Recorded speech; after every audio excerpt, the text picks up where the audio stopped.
Thanks for joining us for NBC5 In Depth. I'm Jack Thurston. This week, we're putting the work of 3 local nonprofits in the spotlight. One in outdoor recreation, one in the arts, and one in human services. First, the Vermont Association for the Blind and Visually Impaired.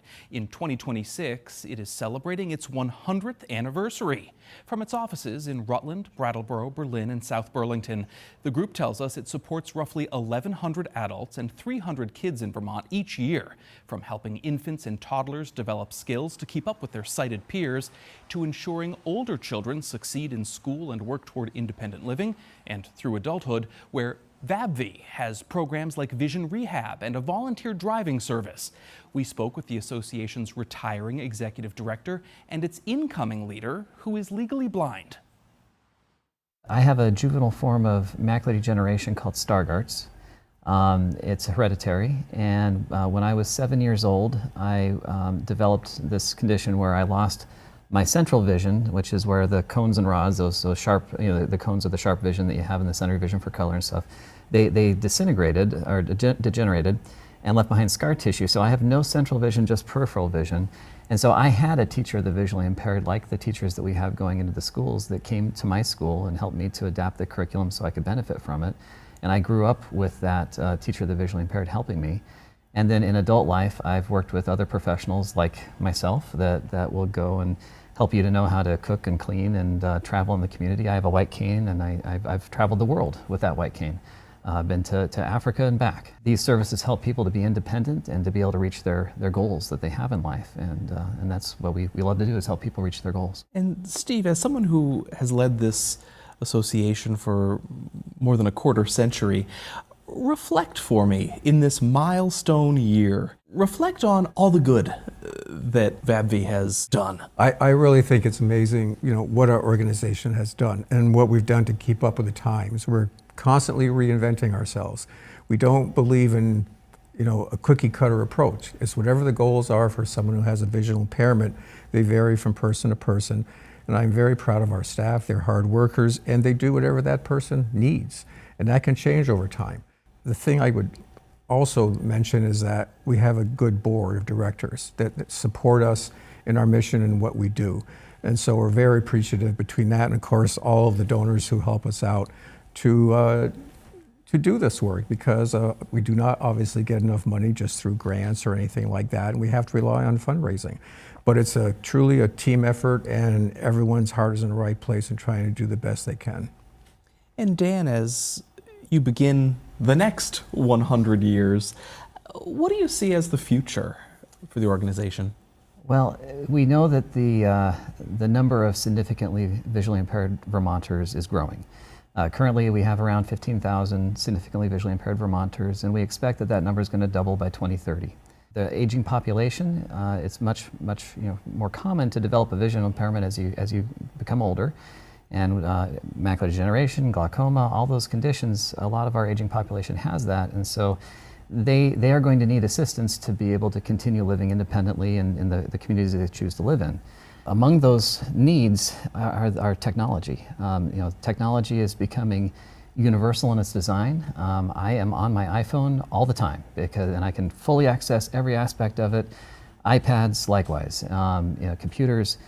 These are things that a lot of these older people have used in their careers, and they know the technology exists, but knowing how to use it in a way to enhance their vision or substitute the use of their vision, that's where we come in to teach them that technology, and that's a huge demand. We need more teachers in the field teaching that skill as the demand rises. So we definitely see that need in the future. Well, about that technology, when VABVI was founded 100 years ago, it would have been inconceivable to imagine what we have now. Smartphones that can listen to your commands, smart homes, you can talk to your thermostat and say, oh, raise the temperature, all sorts of things. Audiobooks are such a commonplace thing now that they weren't even 25 years ago. Technology does so much good for people with visual impairments. Absolutely. So artificial intelligence is one of the newest things that's helping people who are blind and visually impaired. Meta glasses, for example, That's something we required one of those for each of our offices to be able to demonstrate for our clients, because that's a fairly inexpensive piece of technology compared to the more expensive stuff that's out there. And you can use that to be able to look at text and say, hey Meta, look and take a picture and read to me what's on this menu. I used my paramedic glasses in a restaurant and said, hey Meta, look at this menu and tell me what the chicken options are. And it pulled out just the chicken options from the menu and told me what they were and how much they cost. And I didn't have to have assistants to be able to do that. And if you think about people who are getting menus delivered to them in senior homes and they can't read them, something like that would be a game changer, to be able to access print independently. And that's where AI is positive, and it's not our overthrowing society or whatever. But these technologies can be prohibitive for many people. They're very expensive. Steve, is there anything that VABVI is doing to help make sure that more people can access this kind of assistive technology? Well, we're always trying to do that. One of the things that we're doing is we need to expand. We want to get a person who's an expert in this sort of thing to keep on top of things. And so we're in the middle right now of doing what we call our Second Century campaign, where we're trying to raise some money where it will be used to hire this person to make sure we keep on top of things. They can teach our staff so we can pass it on to our clients. And a lot of it is really relatively inexpensive. If you're talking about something like you say, home improvements that can do that, that's a whole different thing where it's tough for us to do much about that. But for the accessible things that we can do that are easy and not cost a whole lot to the clients, that's what we're honing in on. So we currently have a challenge grant. The Pizzagalli Foundation is very generous in starting to fund this campaign, and currently for every donation that we get outside of that, for every $2 that is raised, they will continue to match with another $1. So we're really working hard to complete that campaign and get it fully funded. And the reason it's important is we want to keep people independent in their homes, and that's always a concern.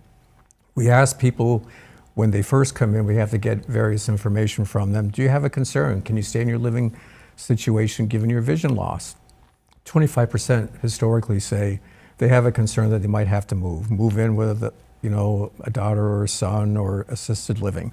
And that's huge for them. And that number might be low because some people don't like to admit that. But when we're all done, we never tell teachers who express that, but when we're all done with the services for everybody, we always close them out and ask, are they satisfied? Is there anything else they need? And then we ask everybody, as a result of the services, do you think you can stay in your current living situation? And typically, year in, year out, it's between 95 and 97% of those who express that concern now feel confident they can stay where they are. That's success in our book. Huge success. Yeah. Dan, I understand that you referenced it earlier, the Smart Device Training Program. Yes. That is really one of your most popular and fastest growing programs? Yes, I would say, I think statistically it's something like 75% of all of our clients ask for and receive some degree of smart training. And smart training stands for speech, magnification, access technology, reading, and telecommunications. That's the acronym.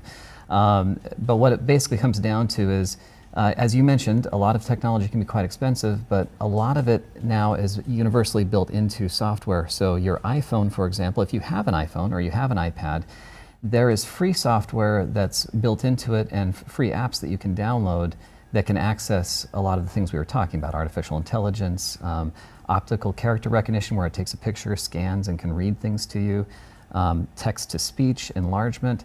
When I was a child, my video magnifier that I had was a giant 23-inch TV with a cathode ray tube and a secondary camera sitting next to it. It must have weighed 75 pounds, everything combined.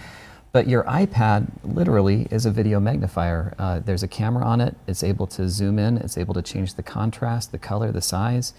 And so our smart training is where our teachers show people how to use those devices in a way that maybe they haven't used it before, but allows them to access the print, visually, auditorily, and so that smart training really is becoming a cornerstone of our services. Yes. But with the numbers expected to double, baby boomers coming into that age group where more and more are going to have a vision problem, that's going to be a big challenge for us coming down the road, because there's really not enough people going into the field because it's not as well paying as a lot of fields, unfortunately. You know, human services tend to be that way. And so it's hard to attract them to go in there. But we're fortunate, we work with UMass, they have an online program. We've been using them somewhat. We're going to step up those efforts to keep, trying to keep people in the pipeline to be able to provide them. And it's worth noting that if there are people maybe that are watching or that have kids or grandkids that are interested in maybe helping people who are blind and visually impaired, there are federal grants that help to pay for their graduate education. That could help offset the cost of their studies, but then they would enter a field that has a huge demand, both here in Vermont and nationwide. And so, if someone's looking for a career that they would get a lot of joy and benefit from, becoming a teacher of the visually impaired for children, or becoming a vision rehab therapist, or an orientation mobility specialist for adults, there is a demand, and they could contact us and we could tell them how to connect with UMass and get into the field. That's one significant area that still needs some work, it sounds like. Yes. What more do we need to do? Well, I think a common theme you hear from a lot of different folks of different categories is that transportation. There's very few transit authorities that can go and bring someone who's visually impaired to wherever they need to go. So that's why we started our volunteer program. And anyone who would like to volunteer for us, that would be greatly appreciated, because we do cover the state. And because, the Northeast Kingdom, there isn't much there. We need to do something about transportation and better accessibility in the homes. New construction, I think, is doing a much better job of complying with that, but a lot of old housing in Vermont, so that will continue to be an issue. We serve 1,100 adults and 300 kids. There's a lot more than that in our state right now that have not received that service, and so us being able to become more visible to people around the state, and for people to know that we exist and our services are here, that's the biggest demand, is getting the word out and even after 100 years, people don't know that we're here. Mm-hmm. And we don't want that. We want everyone to know that we're available and be able to benefit from the services. So the challenge is getting the word out, and also continuing to grow the number of people that can serve that population, because as we identify more people, it's wonderful, but then we need to have more people to serve those people. And so having the funding to expand additional staff members to be able to meet the need, that's going to be a challenge, but it's an exciting challenge, and one that we know we can do. Best of luck to you, Dan, as you prepare to fill these big shoes. Thank you. And happy 100th birthday. Well, thank you very much.